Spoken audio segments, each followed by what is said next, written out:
प्रिय मित्रों, स्वागत है आपका आपके अपने चैनल स्टडी विद प्रदीप पे। करंट अफेयर्स की इस श्रृंखला में आप सबका स्वागत है, जहां हम लोग 10 प्रश्नों को करते हैं और यह प्रश्न आपकी परीक्षा की दृष्टि से अत्यंत महत्वपूर्ण होते हैं। 10 का दम याद रहे हरदम, इस कदम में आपका स्वागत है।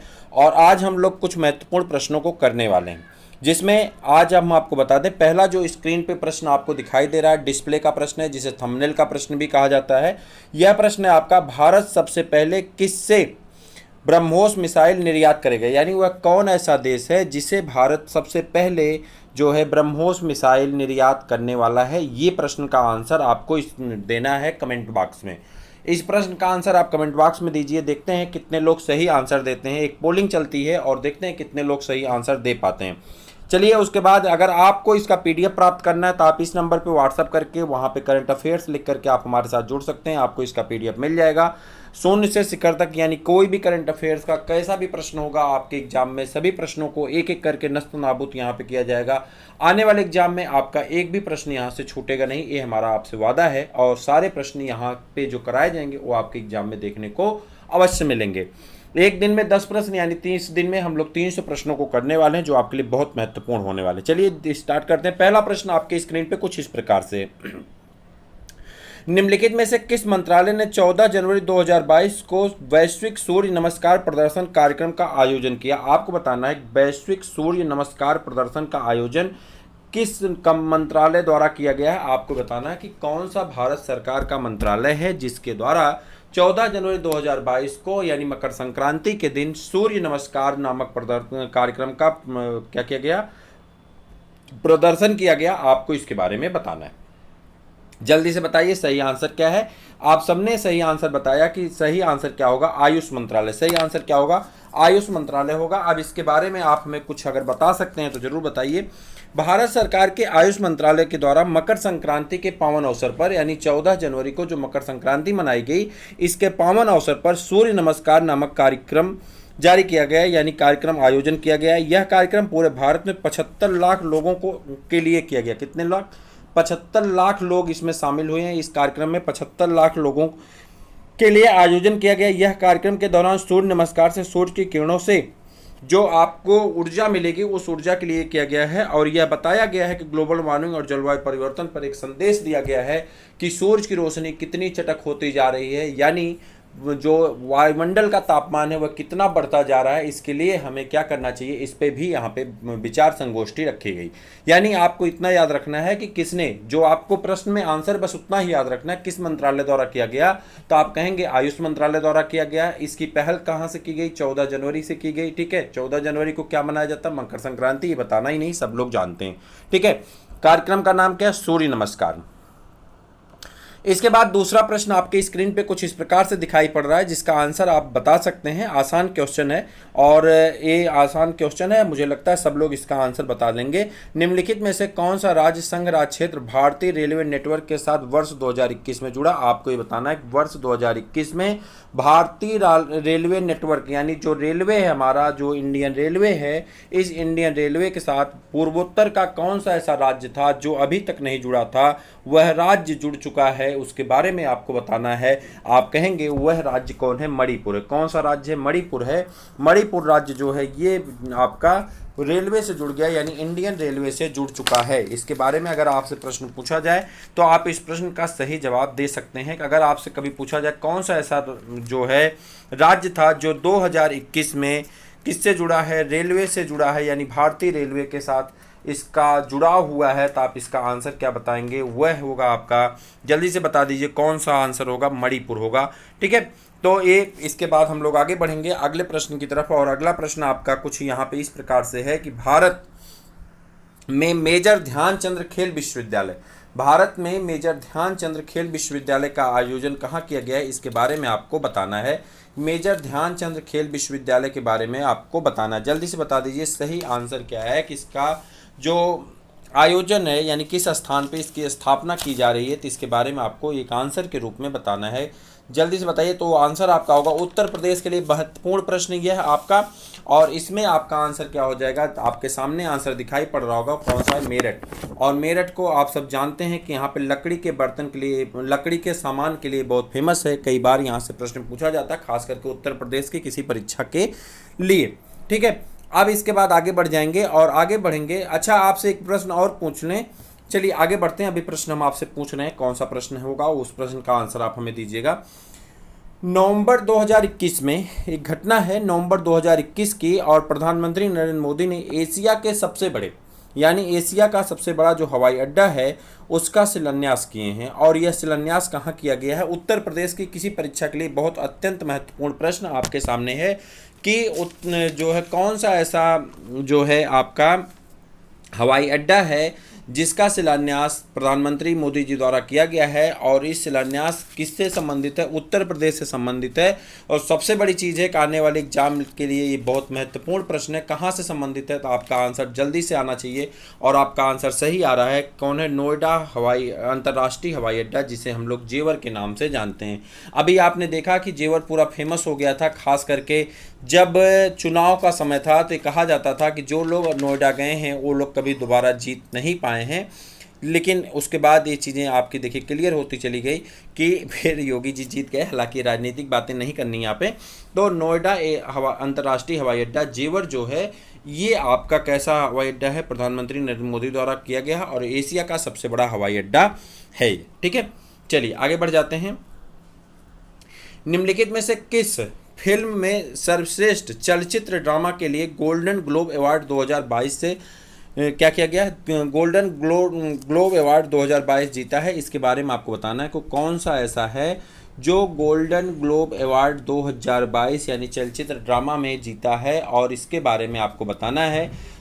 एक कौन सा गोल्डन ग्लोब था? तो आपसे कभी कभी ऐसे पूछा जाता है कि 19, यही से मान लो दे देगा 78वां 19वां, ठीक है, तो 89वां जो 89 नहीं 79वें गोल्डन ग्लोब पुरस्कार वितरण समारोह का जो आयोजन किया गया था वो कहाँ किया गया था? बेवरली हिल्टन लॉस एंजिल में किया गया था, और 9 जनवरी 2022 को इसका आयोजन हुआ था, जिसमें the power of the motion film drama जो ये है the power of the the power of the dog, ये जो है एक मोशन फिल्म है, और इसने क्या जीता है? आप कहेंगे गोल्डन ग्लोब अवार्ड जीता है। ड्रामा में गोल्डन ग्लोब अवार्ड जीता किसने? The power of dog. ठीक है, किस नंबर का है? 79 नंबर का है। 79 क्या कहेंगे? 19वां, मतलब जो भी है 79 नंबर का। ठीक है, चलिए प्रसिद्ध गंगा सागर मेला, इसके पहले एक सूक्ष्म जानकारी चैनल की तरफ से आपको दिया जा रहा है 99 रुपये में गोल्डन कार्ड। गोल्डन कार्ड ये आपको बहुत महत्वपूर्ण है। आपको इसकी पूरी जानकारी हमारे नंबर 8004109989 पे आप व्हाट्सअप करके जान सकते हैं। गोल्डन कार्ड आपके पूरे भविष्य में, या आपके अनुज, आपके भाई बहन, आपके बच्चे, किसी के लिए आने वाले भविष्य में जितने भी कंपटीशन है, सभी परीक्षाओं की तैयारी के लिए चैनल आपके लिए कोशिश करेगा। और जिन लोगों के पास गोल्डन कार्ड होगा उन्हें आजीवन के लिए निःशुल्क शिक्षाएं यहाँ से मिलती रहेंगी।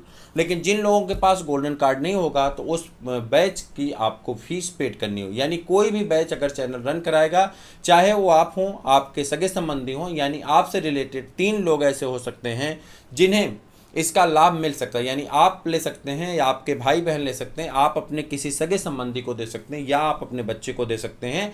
यानी आप अपने गोल्डन कार्ड पे जो गोल्डन कार्ड का नंबर होगा, उस गोल्डन कार्ड के नंबर से आप 3 लोगों को यहाँ पे जोड़ सकते हैं। और कभी हम प्लेटिनम कार्ड के बारे में भी बताएंगे, तो आप जरूर 8004109989 पे व्हाट्सअप करके इसके बारे में संपूर्ण जानकारी प्राप्त कर लें। प्रसिद्ध गंगा सागर मेला किस भारतीय राज्य में आयोजित होता है? आपको बताना है। तो ये आप सब लोग जानते हैं कहाँ का मेला है, पश्चिम बंगाल का मेला है। और गंगा सागर मेला पश्चिम बंगाल में आयोजित होने वाला सबसे बड़ा मेला होता है, ये सब आप जानते हैं। इस मेले में आयोजन कोलकाता के निकट ठीक उस स्थान पर किया जाता है जहाँ पर गंगा बंगाल की खाड़ी में मिलती है, इसीलिए इस मेले का नाम क्या रखा गया? गंगा सागर मेला रखा गया है। यहाँ पे जहाँ से जो गंगा नदी है बंगाल की खाड़ी में जहाँ से मिलती है, वहाँ पे ये मेला आयोजन किया जाता है। पश्चिम बंगाल राज्य में पड़ता है, बड़ा मेला होता है, पश्चिम बंगाल का सबसे बड़ा मेला होता है, और इसे हम लोग गंगा सागर मेला के नाम से जानते हैं। आपके परीक्षा की दृष्टि से महत्वपूर्ण प्रश्न की श्रेणी में एक। अगले प्रश्न की तरफ बढ़ेंगे। भारत सबसे पहले किसे ब्रह्मोस मिसाइल निर्यात करेगा? आपको ये बताना, ये प्रश्न आपके जो है थंबनेल का प्रश्न है और इस प्रश्न का आंसर हम चाहते हैं कि आप अवश्य बताएं। भारत सबसे पहले फिलीपींस को ब्रह्मोस मिसाइल निर्यात करने वाला है। किसको? फिलीपींस को। तो आपका सही आंसर तो हो गया, फिलीपींस को ब्रह्मोस मिसाइल निर्यात करने वाला है। इसके बाद अगर बात करें, भारत ने पहली बार फिलीपींस के साथ ब्रह्मोस सुपरसोनिक क्रूज मिसाइल बेचने का समझौता किया। ब्रह्मोस को रूस के ने विकसित किया। ब्रह्मोस जो है, ब्रह्म मतलब भारत और रूस, ब्रह्म धन रूस, ठीक है। ब्रह्म, भारत का ब्रह्म ले लिया गया और रूस का रूस ले लिया गया तो ब्रह्मोस हो गया। ब्रह्मोस जो है भारत और रूस की सहायता से बनी हुई मिसाइल है तथा यह रूस और भारत का संयुक्त उपक्रम है। यह समझौता दोनों देशों के मध्य ब्रह्मोस क्रूज मिसाइल के भावी निर्यात हेतु आवश्यक आदान प्रदान करता है। इससे अतिरिक्त भारत द्वारा कई देशों को, जैसे वियतनाम है, संयुक्त राज्य अमीरात है, इंडोनेशिया है, दक्षिण अफ्रीका है, बिक्री के लिए स्तरीय वार्ता शुरू की जा चुकी है। लेकिन सबसे पहले किसे निर्यात करेगा? वो है फिलीपींस। ब्रह्मोस आप जानते हैं, ब्रह्म आधा मतलब भारत का आधा हिस्सा है, आधा रूस का हिस्सा है और सब मिल करके ब्रह्मोस हो जाता है, जो कि एक भारत और रूस का संयुक्त उपक्रम है। मुझे उम्मीद है कि इसका प्रश्न आपको, इसका आंसर पता था। अगर पता था तो कमेंट करके जरूर बताइए, अगर नहीं पता था तो इस तरह के सभी प्रश्नों को करने के लिए आपको चैनल को तुरंत सब्सक्राइब करना चाहिए और जो भी प्रश्न आते हैं उन्हें अपने डायरी में या कॉपी में कहीं नोट कर लीजिए, जिससे आने वाले दिनों में ये अगर आपके एग्जाम में पूछा जाए तो आपसे गलत ना हो, ठीक है।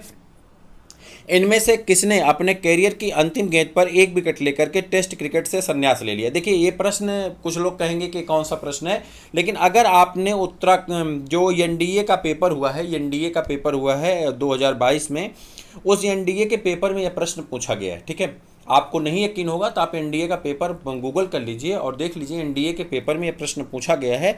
अपने आप में ही महत्वपूर्ण प्रश्न हो जाता है। कहीं पे जब कोई प्रश्न पूछ लिया जाता है तो रिपीटेड और रिलेटेड की श्रेणी में आ जाता है और हर परीक्षाओं में लगभग रिपीट होने लगता है। तो ये बहुत इंपॉर्टेंट है। रॉस टेलर नाम है इनका और रॉस टेलर आपको पता है, न्यूजीलैंड के रॉस टेलर कहाँ के खिलाड़ी हैं? न्यूजीलैंड के खिलाड़ी हैं। क्या खेलते हैं? क्रिकेट खेलते हैं, ये तो पता हो गया। चूँकि किसके साथ खेले थे? बांग्लादेश के साथ खेले थे और इसके बाद इन्होंने संन्यास की पहले से घोषणा कर रखी थी कि इस मैच के बाद हम संन्यास ले लेंगे और को संयोग कहते हैं, इसे संयोग ही कहते हैं कि लास्ट गेंद पे जो है, अंतिम गेंद जो इन्होंने अपने ओवर की अंतिम गेंद की, कोटे का जो इनका ओवर होता है उसके अंतिम गेंद पे इनको विकेट प्राप्त हो गया और ये इस प्रकार से रॉस टेलर जो हैं अपने कैरियर के अंतिम मैच में जो है संन्यास लेने से पहले क्या कर दिए, एक विकेट लेकर के अपना संन्यास ले लिए, ठीक है।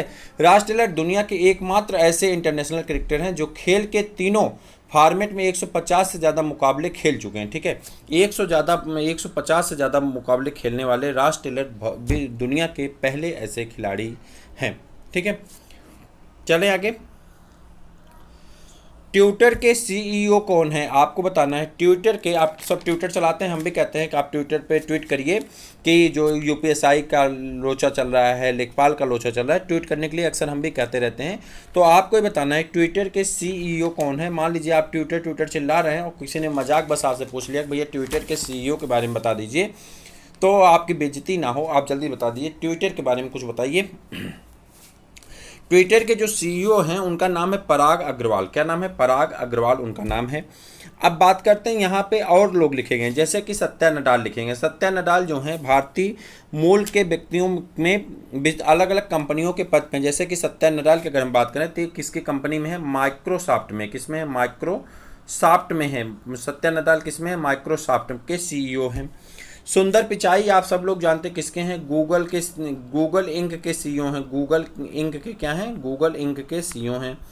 और अगर बात कर लें पराग को, तो आप जान ही गए पराग किसके हैं? ट्विटर के हैं। और वहीं पे अगर हम बात कर लें शांतनु और नारायण जो हैं एडोबे के सीईओ हैं। किसके हैं? एडोबे के सीईओ हैं। कौन? शांतनु जो हैं एडोबे के सीईओ होते हैं, ठीक है।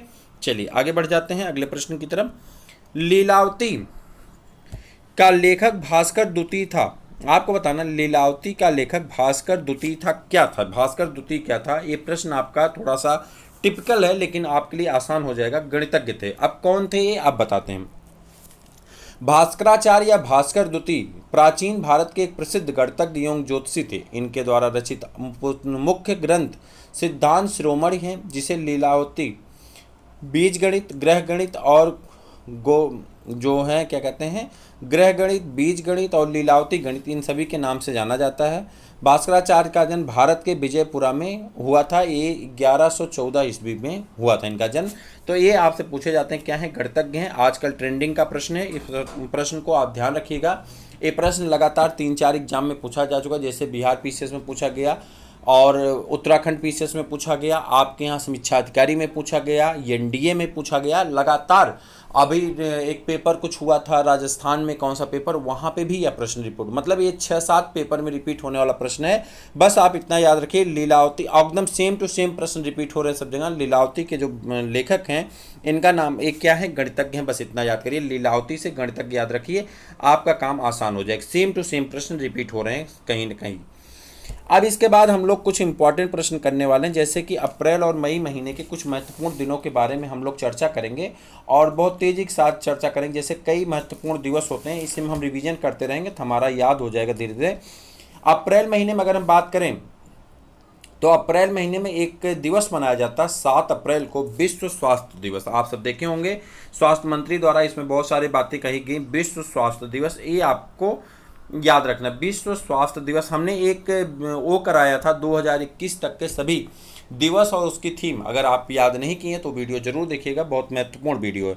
उसके बाद अंबेडकर जयंती किसी को बताना नहीं है, जो हमारे देश के संविधान के जो भीमराव अंबेडकर के बारे में आप जानते हैं कितना इनको जो है श्रेय दिया जाता है।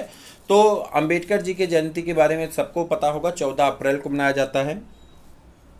उसके बाद बात करें, विश्व हीमोफीलिया दिवस 17 अप्रैल को मनाया जाता है। विश्व विरासत दिवस, ठीक है, विश्व विरासत दिवस एग्जाम में पूछा जाता है, 18 अप्रैल को मनाया जाता है विश्व विरासत दिवस, 18 अप्रैल को। और पृथ्वी दिवस, पृथ्वी दिवस आपको बताना है, पृथ्वी दिवस मनाया जाता है 22 अप्रैल को। कब मनाया जाता है? 22 अप्रैल को पृथ्वी दिवस मनाया जाता है। उसके बाद अगर हम बात करें 1 मई की, मई महीने में आ जाते हैं, तो मई महीने में अगर 1 मई की बात करें तो श्रमिक दिवस मनाया जाता है। 3 मई को विश्व प्रेस स्वतंत्रता दिवस मनाया जाता है। ये बहुत इंपॉर्टेंट टॉपिक है, विश्व प्रेस स्वतंत्रता दिवस मनाया जाता है 3 मई को। अगर बात करें विश्व प्रवासी पक्षी दिवस मनाया जाता है 8 मई को, विश्व प्रवासी पक्षी दिवस मनाया जाता है 8 मई को। रेड क्रॉस दिवस भी मनाया जाता है 8 मई को। और उसके बाद अगर हम बात कर लें तो जो है आपका मनाया जाता है विश्व नर्स दिवस, अगर हम कह दें तो 15 मई को मनाया जाता है। और विश्व परिवार दिवस मनाया जाता है आपका 15 मई को। और विश्व नर्स दिवस मनाया जाता है 12 मई को, माफ करिएगा, विश्व नर्स दिवस मनाया जाता है 12 मई को। विश्व परिवार दिवस मनाया जाता है 15 मई को। विश्व दूरसंचार दिवस 18 मई को। और उसके बाद आतंकवाद विरोधी दिवस मनाया जाता है 21 मई को। और अगर वहीं पे हम बात कर लें, जैव विविधता दिवस कई बार पूछा जाता है, बायोडाइवर्सिटी डे मनाया जाता है 22 मई को। बायोडाइवर्सिटी डे मनाया जाता है कब? 22 मई को बायोडाइवर्सिटी दिवस मनाया जाता है। और विश्व तंबाकू रोधी दिवस मनाया जाता है 31 मई को। तो ये थे कुछ महत्वपूर्ण दिवस। आप चैनल को सब्सक्राइब कर लिए होंगे, मुझे पूर्ण उम्मीद है आपने पूरा वीडियो देखा। इसके लिए आपका बहुत बहुत शुक्रिया, बहुत बहुत धन्यवाद। हम चाहते हैं कि आप अपने मित्रों तक भी शेयर करें और चैनल को जितना हो सके उसे सब्सक्राइब करवाएं, लाइक करें। फिर हम लोग मिलते हैं किसी और वीडियो में, तब तक के लिए इजाज़त दीजिए। जय हिंद।